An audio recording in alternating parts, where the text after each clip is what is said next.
You're listening to musician, author, and educator Bobby Borg, breaking down music, business, and marketing basics so they stick. Hey everybody, my name is Bobby Borg and welcome to USC's DIY podcast studio. And the topic for my discussion today is bad bosses of music. And I'm going to break that down into three main areas: why they exist, how to deal with them, and when to leave them. I've got a great guest with me today. His name is Dr. Chaz Austin. And Dr. Austin is a consultant specializing in employment for clients worldwide. He is the author of the book, 100 Ways to Find Work and Keep Finding Work for the Rest of Your Career, and a creator and instructor for LinkedIn Learning. So hey everybody, there's countless stories of musicians who have had to work for a jerk.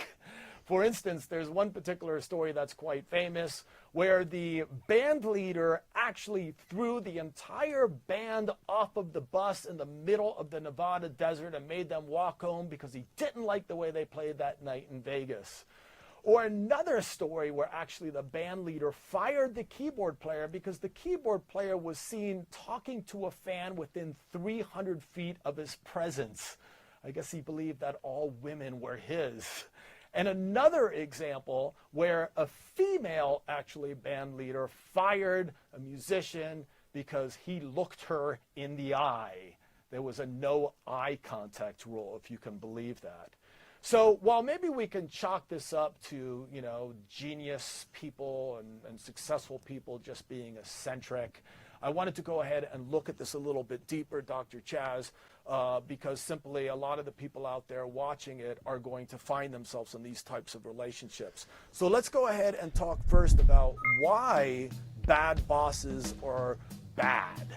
Is it insecurity? Is it a power trip? Is it their ego? Or are they just eccentric and, Please explain. Maybe the answer is it's rock and roll. The old story about the boy who says to his mom, "When I grow up, I want to be a rock and roll musician," and his mother says, "You have to choose. You can't do both." So you get they're called mandolescents, which is a great term. They're very often men who have never grown up. They're still boys. And by virtue of the field, by virtue of ego, by virtue of the fact that they're celebrities and stars, they're allowed and even encouraged to get away with this kind of behavior where in a corporate environment which just would not be allowed. That's not the way an adult behaves. So that's the problem, is you've got an environment that pulls for it's okay to be a kid and be abusive, and you're even rewarded for that. Right, so it's kind of a right to be a Toys R Us kid, right? Pretty much. Okay. Yeah. Let's move on to number two. How to deal with bad bosses. Do we avoid them? Do we feed their ego? And before you answer that, I want to share a story with you because I think it's fair to look at both sides of the coin, so to speak. When I was playing with a group, in particular as the drummer, the lead singer's out front with a great deal of responsibility, has to be the entertainer, has to keep people, enjoying the show. And I'm back there kind of showboating and taking attention away from the front person, and everybody's looking at me, And he kept on looking back, like going, "What the heck you doing back there?" And at one point, a fan wanted a stick, so I threw it to the fan, and he intercepts it and like wails it back at me, like in anger, in front of the whole audience. And at the time, I go, "What a jerk, what an a-hole, But then later on, reflecting on it, I thought, maybe understanding the pressure and the role that these people sometimes are in, maybe we can be a little bit understanding and accepting, or not. This is still not an excuse to be abusive, is it? Tough call. Mm-hmm. Tough call. How much abuse are you willing to take? It is your livelihood, and if you cross that person, you can get a reputation as this is a difficult person to work with, don't ever work with him, he's a jerk. Right. You have to decide how much you're willing to put up with. It is your career, it is your future, it is your livelihood. Right. In a perfect world, no one's going to abuse me. No one is going to ever treat me like that. Good, so you're right and you have no work. So you have Right. to decide. But what you have to know is you're putting yourself in an environment that pulls for this kind of abuse. That's what you're going to expect. That's the playing field in the music business, unfortunately. So then there is kind of like, it sort of goes with the turf, so to speak. Like, in other words, you know, if you're going to get into this, you know, you're going to get a little bit of dirty, and you just have to learn how to deal and be a little tough. Is that what you're suggesting? Yeah, and at a certain point, you have to say, no, you've crossed the line. I'm not willing to put up with this anymore. I see. And perhaps find other musicians to work with, other bosses to work with who are not quite so abusive, who treat people with more respect. Okay. Now, so we kind of, that dovetails a little bit. Let's continue with this. When to actually say enough is enough. And we've already been talking about this a little bit, but let's actually get into this a little bit deeper, because, you know, what might compel someone to stay in it is the lure of fame. You've got one gig that thousands of people want. And the truth is you are expendable. So there might be this feeling that I'm stuck. I have to take this abuse, even to the point where it gets beyond just I just chuckle it and tell him he's great, and, you know, and you'll be fine. You know, it gets to the point where things are being thrown at you. You're being, you know, sort of abused mentally in front of other people and completely embarrassed. You know, I mean, at the end of the day, your mental health is more important than any paycheck, I think, right? You know. You want to talk to this a little bit? When's enough? I agree. When enough is enough, you know?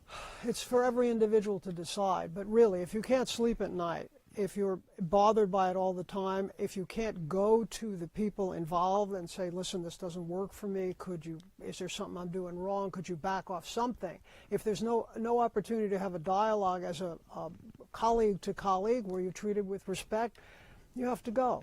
It's really not worth it at that point. You're selling your soul. Right. And you have to be hopeful and sure enough of yourself that if this gig doesn't work out, listen, I'm sorry, I'm not making you wrong, I can't do this anymore, that you can get other work. But at a certain point, you have to just say, and it's individual by individual, I can't anymore. I'm unwilling to put up with this anymore. Right, sure. Now, I can tell you one quick thing to kind of wrap this up. You certainly don't want to let it get to the point where you're sort of the tea kettle and then you just explode. I witnessed this where a bass player actually ended up just cracking and literally grabbing a very famous singer and like really just beating the crap out of him in front of all of the fans and in front of everybody else. And of course, that is not behavior in any way that I'm advocating, but you certainly don't want to let it get to the point where you're just so pent up that you do something that can get you in trouble, that could lead to you, that being a bad reputation for you, you not getting hired by anyone else, right? So you kind of want to leave on the best of terms possible, but you should definitely leave at some point. You have to leave. If you don't make them wrong, listen, I can't deal with this anymore. Yeah. I'm not going to tell you you're a bad guy even though you are. I'm not going to tell you you're abusive even though you are. I can't do it anymore. And you leave on the don't burn bridges, the old saying, right? Because that person will be asked by colleagues, should this guy used to work for you or this woman used to work for you, should I hire him or her? And if you left on bad terms, they're going to trash you. So now it didn't work out. He's a good guy, works hard, or she's good, works hard. It just didn't work out. The mix wasn't right. Right. But good guy, hire him. Right. Like that. Okay. Because it's every business is a small town and people know each other and people will ask each other, if you're going to hire, if I'm a musician and I've been working with another band and you're going to hire me, you're going to ask people you trust in the business. Sure. You've worked with this guy. What do you think of him? Sure. And hopefully we've left on such terms, and I've done that in leaving you, that you will say good things about me. You know, we didn't get along so well, but he's a really good sax player. Right. And he's somebody I think would work with your band. Okay, so you try to stay friends with everybody, and listen, you don't have to work with them anymore. Isn't that great? Right, exactly. Okay, right. But you don't want to have all that trash come with you and derail your career in the future. Perfect. Excellent. Thank you very much. Excellent advice. You guys, what we've been talking about is bad bosses of music, and we broke that down into three main areas, why they exist, how to deal with them, and when to leave them. So Hey everybody, my name is Bobby Borg, and we're just trying to break down music business and marketing basics so that they stick. Please be sure to check out additional clips, and please be sure to share, comment, like, subscribe, etc. And please also be sure to check out Dr. Chaz's book. He is the author of 100 Ways to Find Work and Keep Finding Work for the Rest of Your Career. Also be sure to check out revisions of music marketing for the DIY musician and business basics for musicians as well. And as I always say at the end of these podcasts, peace and thank you very much for watching.